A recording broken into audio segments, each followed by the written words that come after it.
Welcome to Pawfectly Unleashed, a podcast where four friends talk about dog mom life, mental health, and everything in between. Our mental health check-in this week is going to be on a scale from polyester to cashmere. Caroline, take it away. I'm feeling like a wool sweater. I'm feeling not too great, not terrible, but definitely uncomfortable. So that's where we're at. Britt, how about you? I like that answer. I'm gonna follow suit with that one because I'm not great. I'm not terrible. I'm in the middle, and I'm a little itchy. Alexis, what about you? I would say I'm kind of like polyester-ish, which is one of my favorite fabrics, honestly. I'm just chilling. I'm just living my best life. So it is what it is at this point. But Nikki, how about you? I'm going to also piggyback on the wool answer, mostly because Great answer. I'm always a little itchy. And that's on eczema. So here we are.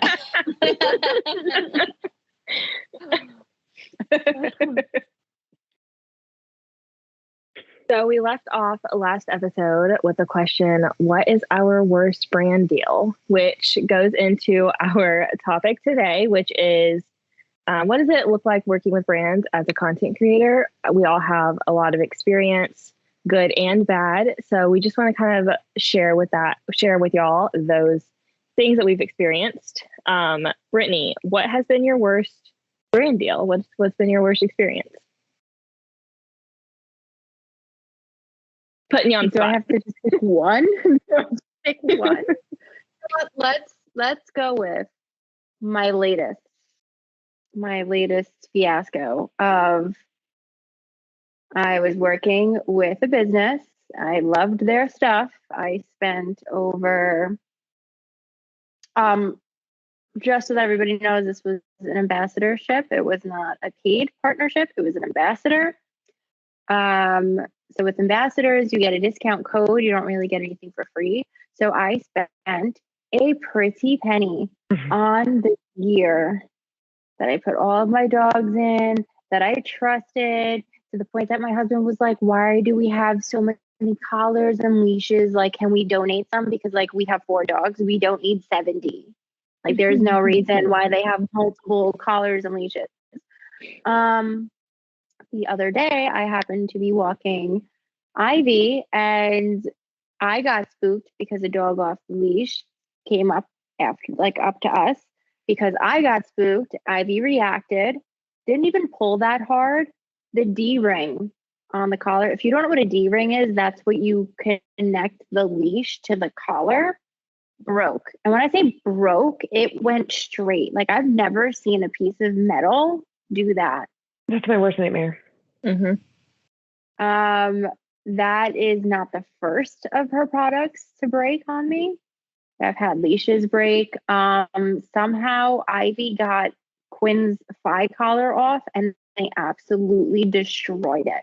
And every time I reached out to them and said, hey, this is broken, or like this fell off or something, she'd be like, okay, I'm going to send you a shipping label and just like send it back to me and I'll fix it. That was in like November. We're in February. Mm-hmm. And I just have such ick. And especially because I was an ambassador, she openly said that she found a cheaper alternative for what she was using when it came to like the actual material and the hardware. And it was just overall a bad experience. Yeah. I tried leaving twice. She wouldn't let me leave. It literally took me telling her, I'm working with another company. Like, I don't want to work for both. Like, I can't. I'm not going to be giving my all. Like, you can still use my pictures if you want. Just like leave me alone. Like, get me out of here. To chime in on Britt, this is what she's saying is accurate. We were also ambassador for this same company, and Hudson, I ordered Hudson a collar. I ordered everyone collars, 5 collars, sent all of our dimensions in. ended up getting the collars back. Mind you, Hudson I is forgot about Me this. too. he's my smallest dog. Like, he is by far my smallest dog. And she sent a collar that was nowhere near the size dimensions that I sent to her. It was like 6 inches too big for Hudson. It was it was bigger than Toad. It was supposed to be 19 inches and it was like 24. That's like a Saint Bernard. Like, I'm sorry, but Hudson's 60 pounds. Like, it's not gonna work. Was that for his waist? The math ain't mathin'. So then she was like, well, the fixed fly collars. So, but since something happened, and I was like, well, do you mind sending me where I told you what the dimensions were? Because I can you it was your fault. Yes, I can promise you I never told you that my dog was a Saint Bernard, because I can pick him up. So, like, sorry about your luck, friend, but that's not the case. Yeah, so Britt is very accurate on her experience with this particular situation. If y'all would like to see the mishap with the collar, it will be on our stories. So head over to our Instagram at Pawfectly Unleashed to see the aftermath of this walk that she took Ivy on, because the picture speaks for itself. Yeah. I also want to disclaim, because I posted it on Instagram, and I had so many people in my comments that I should put a harness on her. I should put like a double hook thing from her harness to her collar. Ivy, we did a lot of work with Ivy, and she really does not pull. Like, that was just a freak accident. And also, even in a harness, like a D ring can malfunction. So now I have trust issues. So I just want to put out there, like, she really isn't a puller. It was just that I spooked, and because I got spooked, she got spooked. She broke the D ring, and then she ran home because she was like, absolutely not. I'm out. Yeah. You should be able to trust your gear. With the collar still on her neck. That's another one. Like, the collar never fully broke off. It was just the D ring. Yeah. So her tag and the leash essentially broke off. And if she wasn't trained to go home and she didn't know where home was, I wouldn't have been able to track her, or like, I would have been able to track her with the phi collar, but if somebody found her, they wouldn't know what her information was. Right. Like, if she didn't go home. Yeah. I understand why people are saying use a harness, but at the end of the day, it shouldn't matter. Like, the gear should be strong enough to hold the dog. She knew how much your dogs weigh. She knew the size of your dogs. She admitted that she bought cheap stuff, and it's just like not a good look. No. Yeah. And especially because, like, I had Ivy at the time of her reactivity, like, as her prime, that's what I had her in. When she was doing backflips when she saw dogs and, like, lunging at them, and, like, that's what I had my dog in. And now I just have to. Yeah. You should be able to trust that your dog's not going to break off, and, like, that shouldn't happen with anybody. Right. Like, that's not something you should be expecting to happen. So it's unfortunate, and it's her sad being a dog owner too. Yeah. Well, that's an experience. I want to talk about an experience I had, because to this day I'm mind blown on this experience, and the brand is still reaching out to me to work with them. So I had an experience where a brand reached out to me, not once, not twice, but at least 7-8 times. In the DM. They found me in the DMs. They found my email. I mean, they were reaching out to my, like, a backup account. Like, they were desperate to reach out on every possible platform that I had. And I was like, you know what? This is a fun product. Sure. I was also not familiar with red flags as much as I am now. I wasn't as aware of what these red flags look like. So I was like, sure, why not? So I get the deliverable sent to me. I'm communicating with somebody via DM on Instagram, and I get deliverables. I change a deliverable because one did not sit right with me. One did not fit my page. So I did adjust that one. We agreed to it. I got the product. Listen, this product was challenging to get content for. They're all laughing because they know. I'll go for it. They know. This product was difficult to get content for. One, because it was a little bit outside of my comfort zone for content. And two, it was a product that my dog is not necessarily thrilled about. So not only was it a challenge to come up with the idea of how I'm going to pull this off, but it was also challenging because I had to make Skylar endure something she hated so that I could get this content. Yeah. So I'm not joking, 3 hours to film this. I believe it. 3 hours to film, edit, get this post ready to go. I sent it to them to approve. And the second I sent it to her, she responded within 30 minutes and told me all of it was wrong and that she didn't like any of it and that I needed to redo the whole thing. And she sent me a brand new brief for deliverables. No.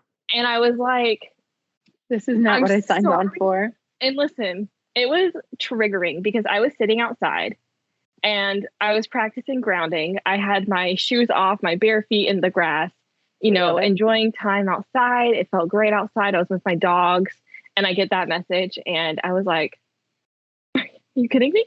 Are you kidding me? So I basically told her, this is not very grounding. Yeah, no. The exact opposite. You just triggered me. I basically told her, we agreed on the deliverables a few weeks ago and you sent me this product. I got you exactly what you asked for in the time frame that you asked for it. I am not changing anything.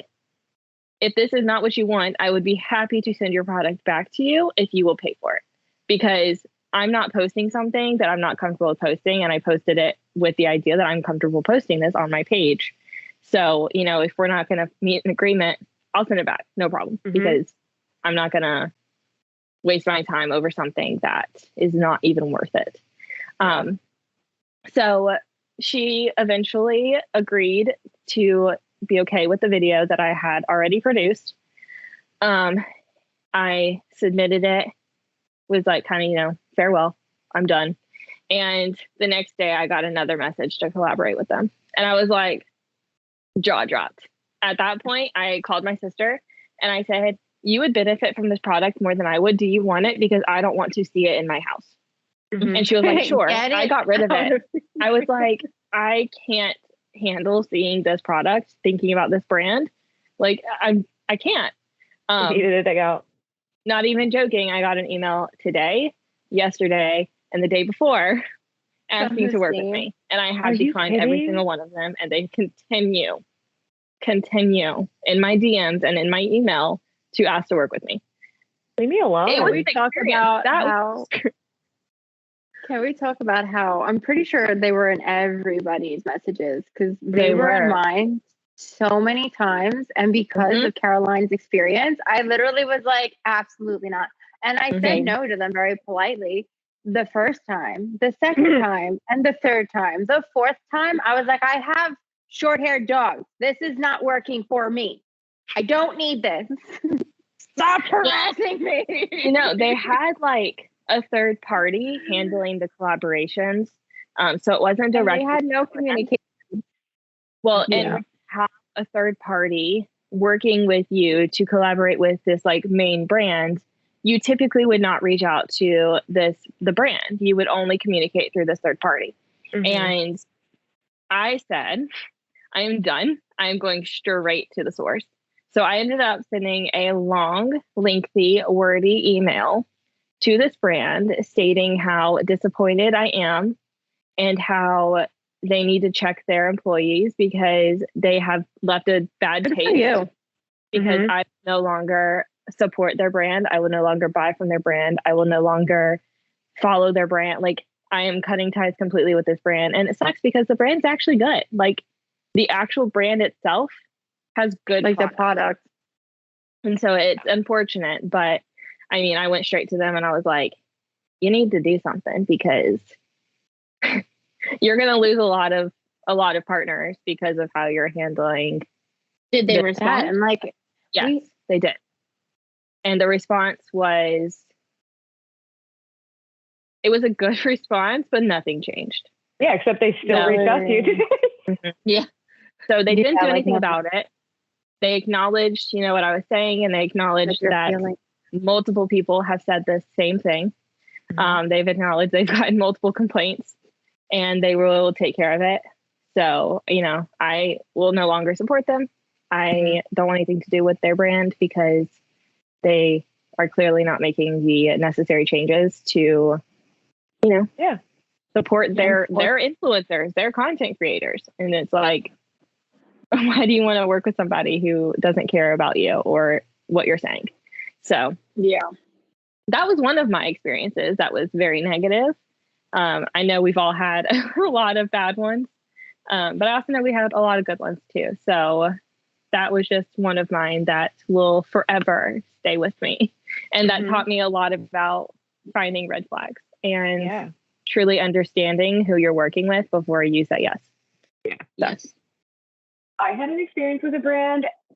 They're a big brand who also tried to change deliverables. Well, they didn't try to, they did. And I worked through a third-party website.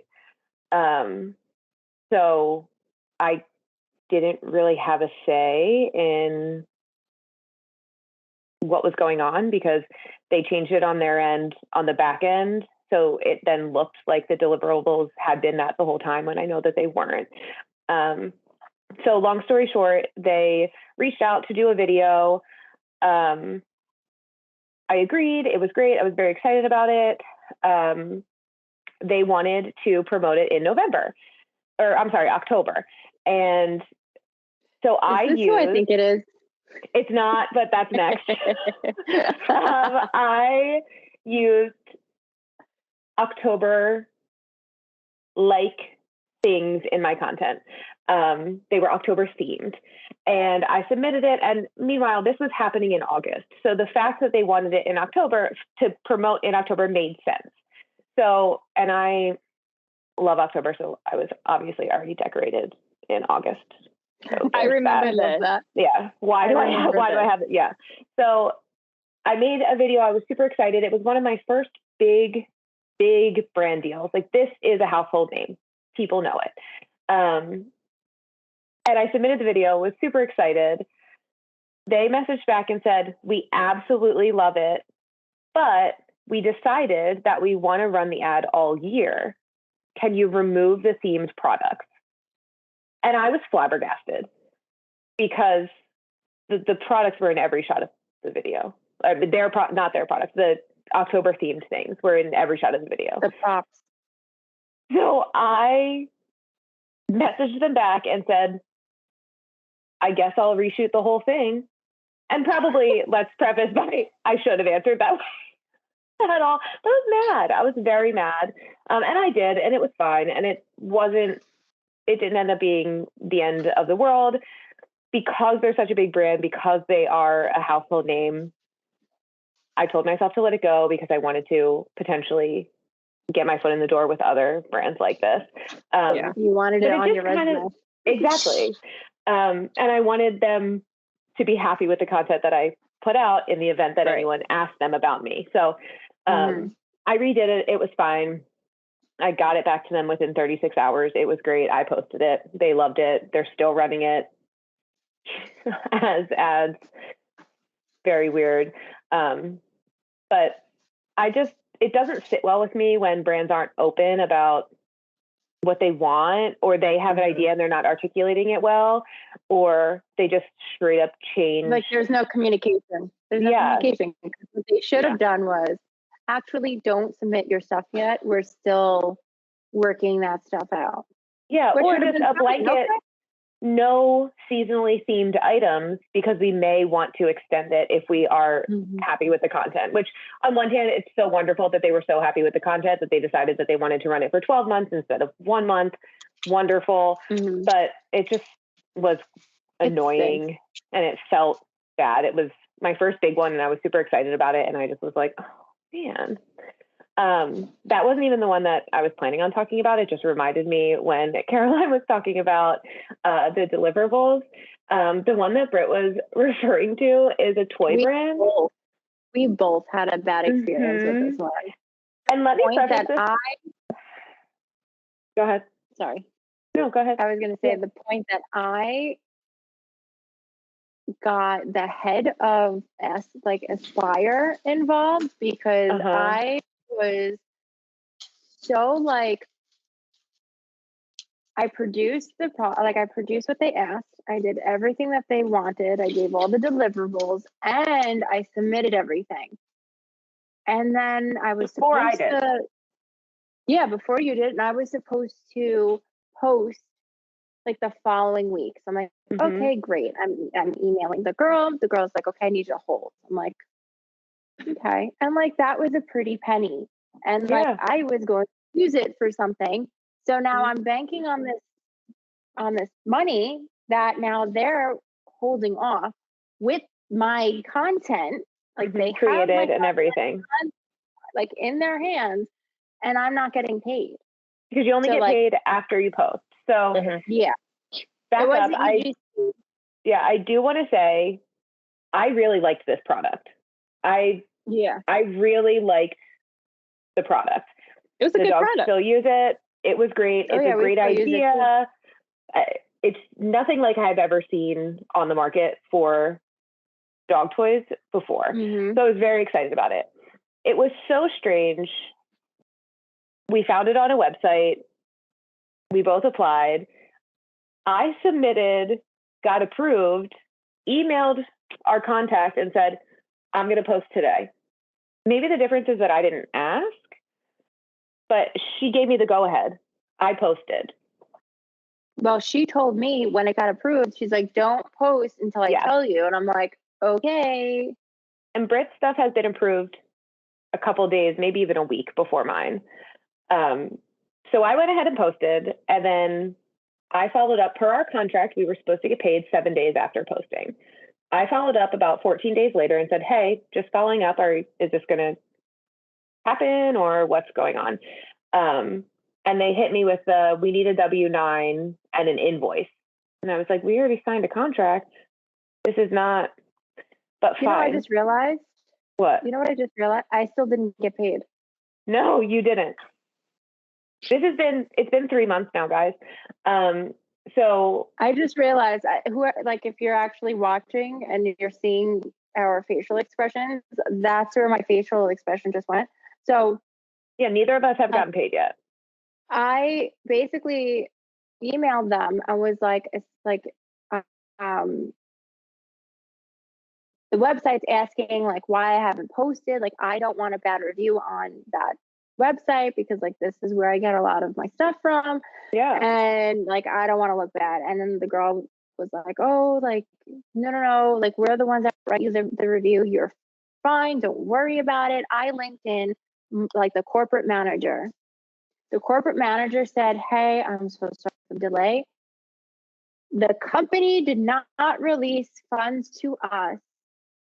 So we cannot pay our content creators. And I was like, so why is this ad still on your page? One, two, why are you accepting people into this or reaching out to people and okaying it?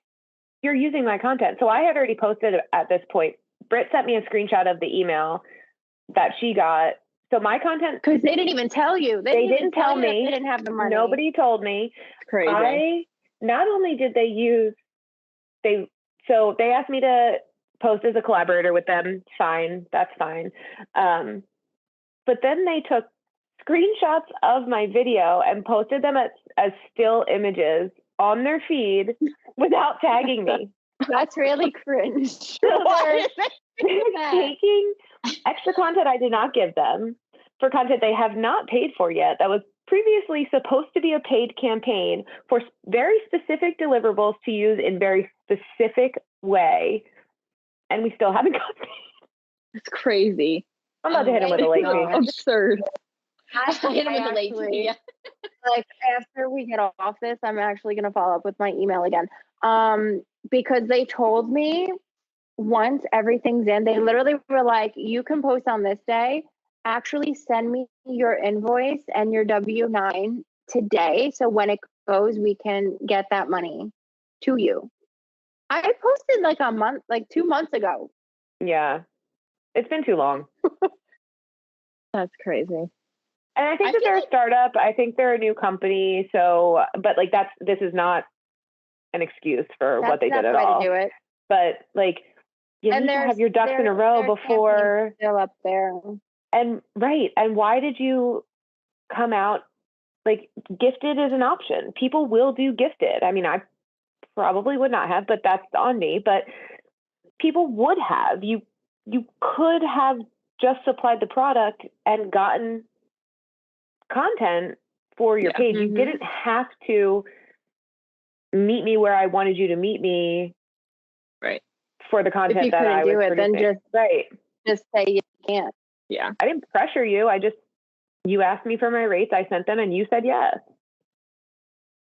I would say that my that experience is nowhere near this bad. I think so the worst thing I had was and I posted a picture. They did not like the way I installed the product. So they oh my gosh, I remember this. They told me that I forgot about okay, well they didn't tell me. They actually contacted a website where a lot of people like a third party. A third party. You get a lot of gifted collabs, which don't get me started on that website because that one's a nightmare too. But they messaged that website and was like, hey, can you tell your content creator that they put the product on wrong and that they need to fix it and retake the picture? So then that website messaged me and I was like, I didn't work with them through you. I worked with them on my own. And she and the lady who runs the website was I forgot about that. My favorite part. The lady who runs the website was like, oh, well, they're saying you put it on wrong. And I said, well, you're welcome to respond back to them and tell them that they can reach out to me individually if they will let me grow up. Literally. That was so funny. So they ended up messaging me and I was like, I did that on purpose, but okay, I'll turn it around and do it the correct way. And also for further going forward, please reach out to me and not to the company, not to the third party website that I work with. That I didn't. Yeah, that was weird. That was I didn't work with you with. Wait, guys, what about? Oh no! Oh gosh, I'm so nervous. What about the one who reached out to me? I posted for them. I did the deliverables, the whole 9. The girl reached out to me like 2 days before the month had ended because like at the end of the month they like reevaluate their content creators. It's like an ongoing like once a month payment for you to go and post for them, and it's like a steady payment thing. Okay. So I posted for them. I did the deliverables. Unfortunately, I had put my childhood dog down and I really wasn't producing content. Like I just kind of was reusing things that I already had. I was just posting whatever I had. But you hit their deliverables. And that's the important part. With new content. Yes. Hit their deliverables. Like I said, they reached out to me like a few days before the month ends and they're like, we show that you only had 3 people click on your link. And I was like, okay, like my stuff shows differently, but okay, I provided the screenshots because their numbers were way off. I don't understand how they only had 3. That's weird. I explained to them about my childhood dog and I was going to create like another reel or like another post for them, whatever. And she's like, oh my goodness, I'm so sorry. Take your time. We love the stuff that you produce. It was great. I kid you not. The next day they were like, yeah, no, we're taking all your stuff away. We don't want you a part of this. Like you didn't meet our expectations. You didn't meet what we wanted. And then they reach out to our podcast. Yes. To work together. And I really They're in our podcast email. Like, wait, hold on. I thought I was so good. And it was just so weird because like the girl was so understanding, was like, I'm so sorry about your dog and whatever. And then literally the next day Turns they were around like termination. Yeah. But generic. No, thank you. Thank you, next. Like, yeah, basically, thank you, next. And then they sent me out the product for the month. Yeah, that was wild. Like, I'm so confused. And then, like I said, they slid in our podcast email. Yeah. Pup, and I just, you didn't like working with me. Why are you sliding in our messages? That's so weird. And this is why Crazy. it's very important to do your research, know when to say no and what brands to pick when you pick them, because then you go down this rabbit hole of don't want to be dealing with a company that you don't want to be dealing with. Yes. I have one more experience that I want to share, and then we can try to start turning it to a bit more positive, and talk about some positive experiences. But this one,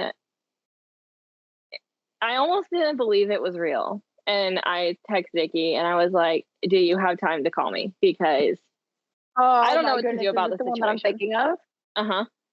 So I got an email.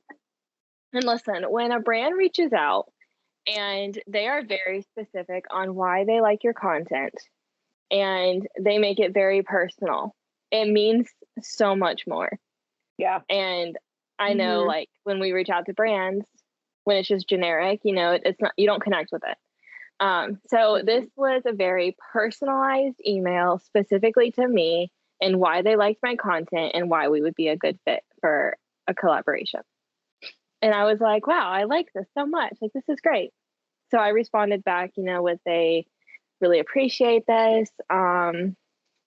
We would love to work with you at this time. We're not doing gifted collaborations. And the response back was, again, very personal, very, it was a very well thought through email until you got to the bottom of it. But they mentioned, how they appreciate us as content creators. And, this is what we do. This is our job. For me, this is my income. Like, this is how I make money. And I put my heart and soul into the content I produce. I'm not just going to go take a picture of a product and post it. That's not what I do. So, and I told them that, I told them, like that. Yeah, I told them, like, I'm not going to produce you something not worth your while. It's going to be beneficial for both of us. And they made sure to, talk on that and how they really appreciate me. And in the email previously, I told them my rates. And I don't have a set rate. I'm willing to negotiate and I'm willing to make package deals to fit the need of the brand. And I know for all of us, we are all willing to, work with a brand and find a spot where we're all comfortable. And they come back to me with a number that is maybe 2%, if even, of my rate. I don't even think it was. I don't even think that was 2%. Wait, 2%? I think it was 2.02%. Like, it was an embarrassingly low number. That's like saying I'm going to charge $20 and no, I'm going to give you half of a penny. Yeah, a penny. I think that this wouldn't even cover your morning coffee. Yeah. What they came back with. It was embarrassingly low. And I sat there kind of like, I had to clarify on the phone. I said, can you tell me the numbers? What numbers are you saying? Because I was in shock. Like, it could not possibly be this. Because when you read the emails, screenshot, and I was like, this isn't real.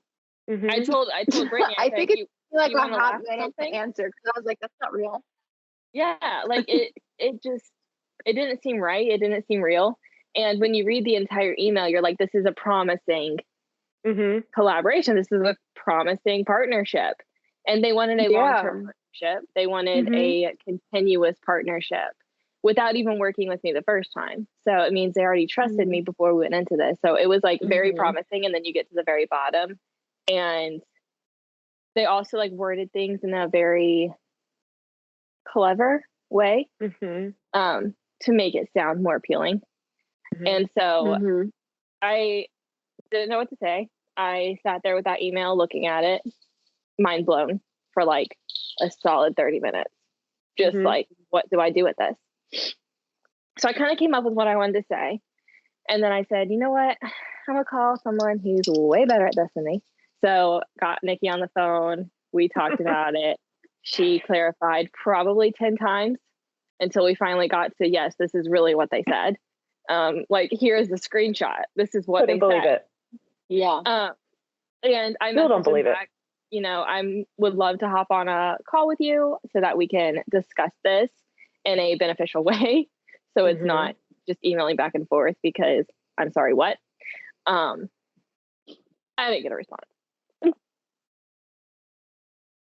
Well, it wasn't like something like that is like a slap in the face a little bit. Yeah. To me anyway, like here's my number and you're going, I can understand like going here. Like if this is my number, you can't see what I'm saying if you're listening to me.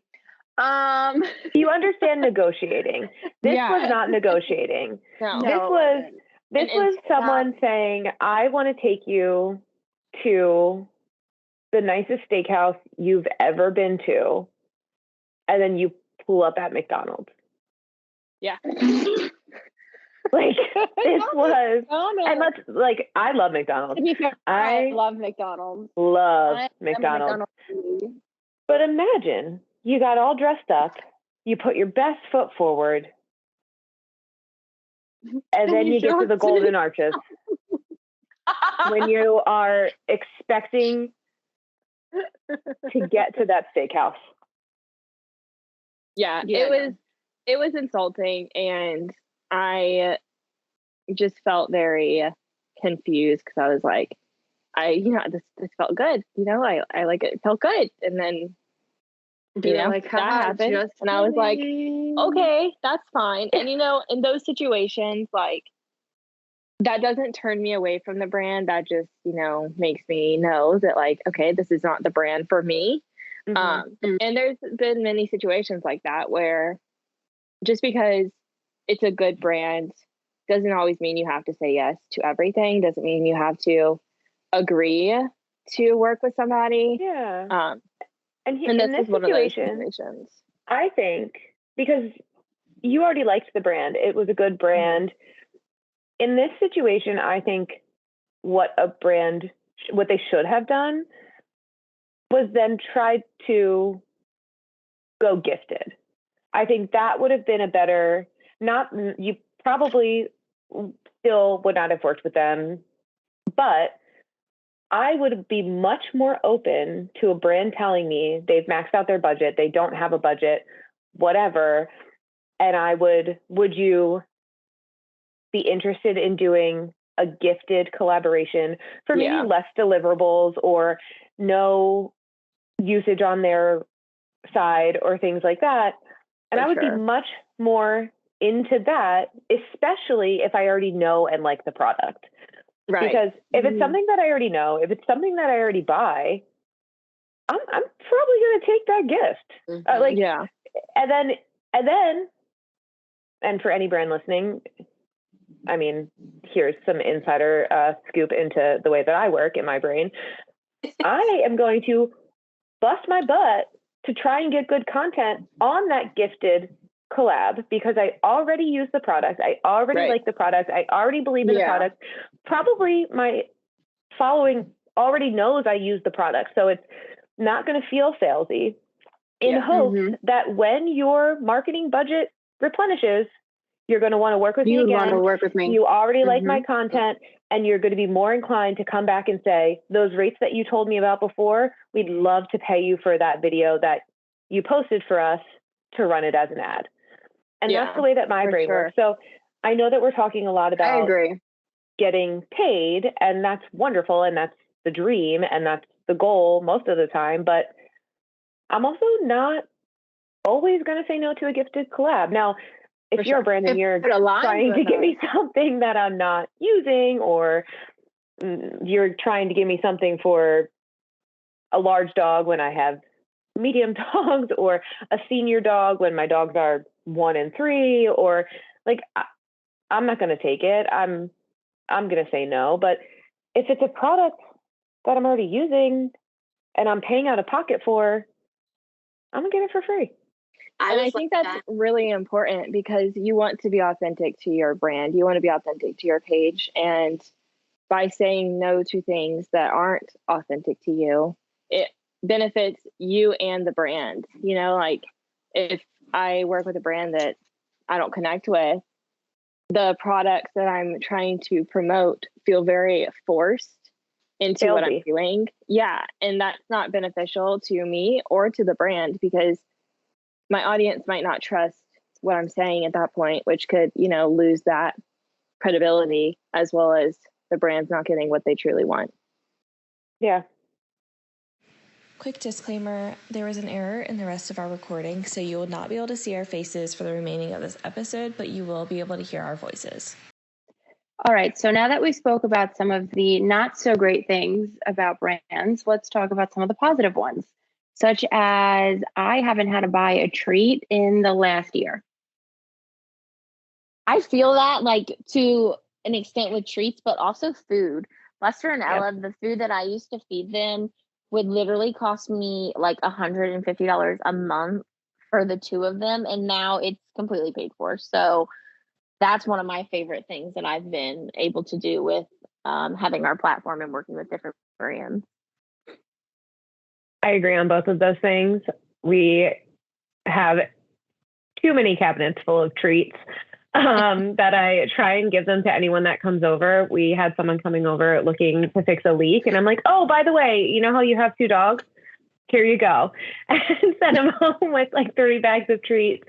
And then also we've been able to level up the quality of food that Ziggy and now Toad have been eating, and are working with that brand as well. So that's also paid for every month, which is a huge burden that is taken off of dog ownership. Yeah, I think we can all say we have been very blessed when it comes to treating our pups with the best treats and foods and toys and, whatever, even beds. I know we've gotten beds before, so that's a definite bonus to what we do. And I also know we've had some really amazing experiences with brands as well. For me, I remember working with a brand, and they got me on a meeting. We were on like a Zoom meeting or something. And one of the first things they said to me was, we understand that this is your job, and we understand the process that goes into, working with brands and creating content. And we want to make this beneficial for the both of us. And they really listened to what I felt was best and the direction I wanted to go, what was best for my audience and what was best for my page, and what just connected easiest. And I think experiences like that, when brands see you as partners and not just the best way to put it, just we're working for them, I guess, or they're using us, taking us for advantage, whatever. Yeah, exactly. So it's it's nice to feel respected and cared for as the creator and as the owner of our own brand. So I've definitely had an amazing experiences like that. I agree. I had a similar experience where a brand asked me to do a call with them, a Zoom. And it threw me off because usually things happen in DMs and emails, but she wanted to get on the call. So I did, because I really was excited about this brand, because it wasn't explicitly a dog brand. So that was exciting. But when she noticed that I was in a jacket from my 9-to-5 job, her first question was, "Oh, you're not doing this full time?" And I was like, "No. Does that change anything?" And she was like, "No, I just want to be cognizant of timelines knowing that you have a full-time job as well as all of the work that it goes to put in the content. This same brand was super understanding. They gifted me another item, and I was supposed to make content for them. It needs to be outside, and we had a snowstorm and then rain after rain after rain, and I was going to miss the deadline. So I emailed and said, I'm so sorry. And she essentially was like, you can't control Mother Nature. Like, get it to us when you can. It's not a big deal. Thank you for letting me know. And it's really nice when brands treat us like humans, but also equals, and really acknowledge the work that goes into this, because the creative process is a lot, especially when you're working with a brand. And it's hard for me when a brand wants to take creative control for something that I'm making, because it usually doesn't align with my creative process. It never comes out authentic when they give you so many things to hit. Exactly. That's how I feel. Yeah. I've never been the Zoom thing kind of threw me. One time Caroline was like, hey, I found this company and I really think that you need to talk to them. They're great. They align with what your motto is, like with canine cancer and all that. And I was like, okay, how did you get a hold of them? And she was like, well, if you email this lady, she'll set up a Zoom meeting. I said, do what? A Zoom meeting? I don't know about that. But I ended up working with that company, and that's probably one of my favorite brand experience working with them, because she was like, listen, at the end of the day, I want you to make content for us, yes, but also I want you to have our product, because I know it does help. And you having a dog with cancer, I know that this will 100% help. And that was like, okay, like I get, like, okay, yeah, you're paying me to make content for you, but I really care about my dog. And like, that is the stuff that warms my heart, I guess. Yeah, that's how I feel about the company that sends us the dog food. And also another supplement company that we work with. They really, truly they're in it to make sure that my dogs are healthy and around for a long time. And I love that, because the moment that I think that they're not going to be around forever, I'm going to start hysterically crying. And it's actually crazy too, but like, because the one for the dog food company, I'm actually friends with the brand rep. Like, I just talk to her on the side, and I'm like, hey, what's going on? And she's like, nothing, going out of town. I'm like, have fun. Like, it's weird how you become friends with these people once you like, get the good experience with them. She just emailed me with my last order and said, I always forget that you live in Philadelphia.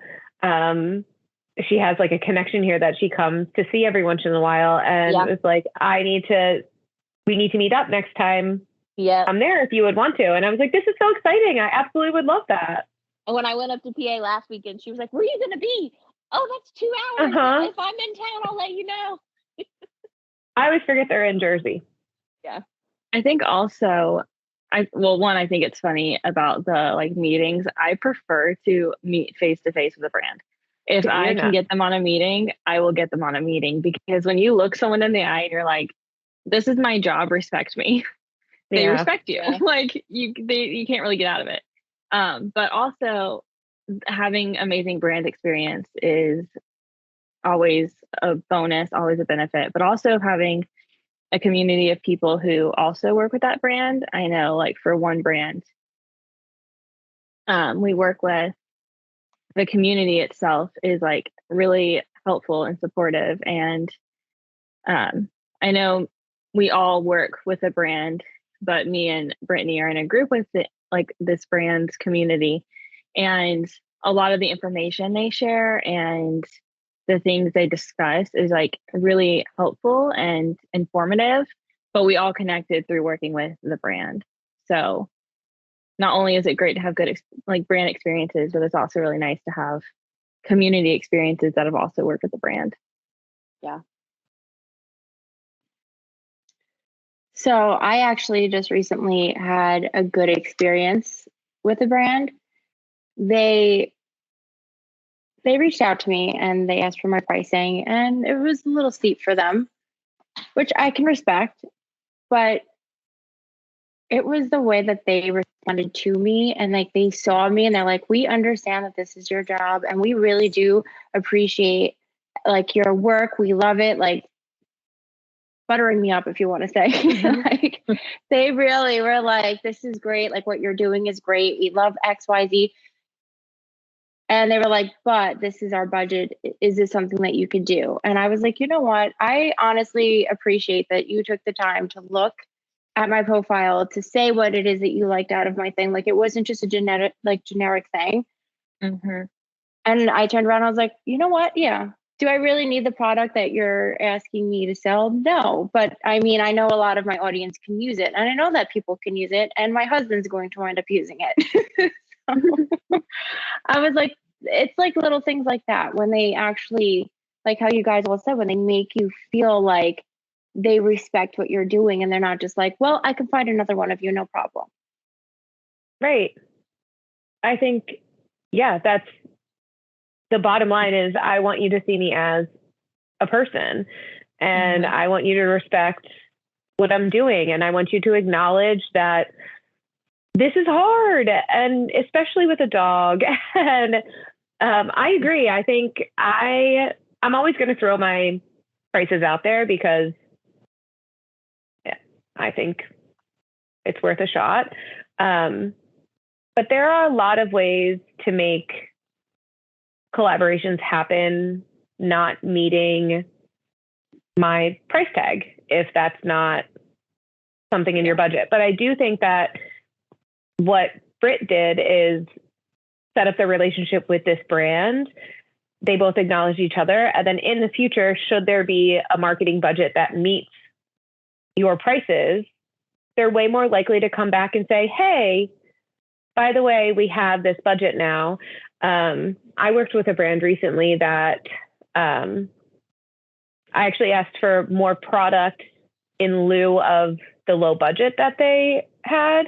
So I asked for them to give me more items. It's things that we use. It's chews that honestly, my dogs would eat one every single day if I could afford the price tag of giving them one every single day.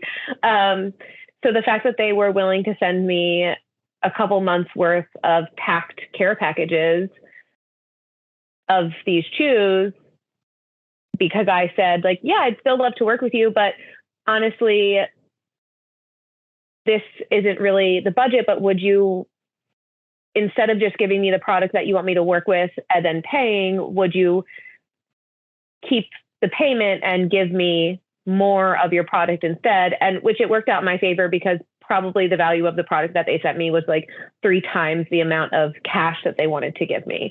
So, and it's something that we use. So I'm always open to bartering. Yeah. Yeah.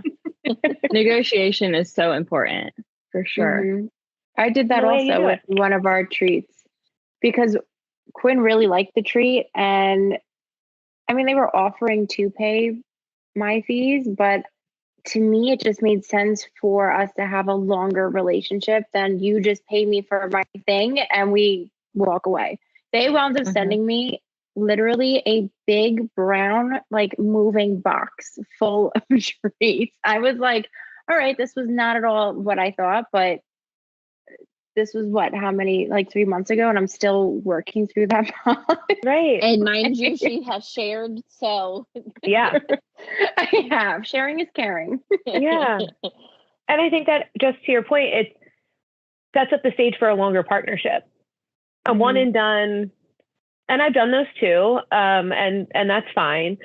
But a product that I really like and really have used before I connected with the brand, I would prefer a long-term partnership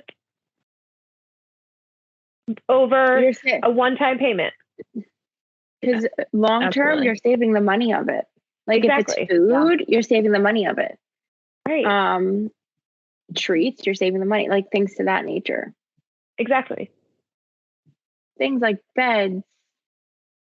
Yeah. They're good to use for giveaways. I really want it. I feel like the thing is, as long as you're compensated for the work that you are providing to them and the work that you feel like you deserve compensation for, like that's at the end of the day, like what's 100%. Important.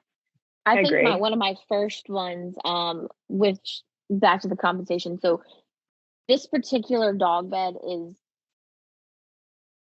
probably in the $500 range. Mm-hmm. So when I worked with these people, I was also like brand new, like didn't know what I was doing and like didn't know you could ask for money. So when they were like, hey, I'll give you this dog bed for you to film this 1-minute video. And I was like, okay, I've been wanting this dog bed. It has a 10-year warranty.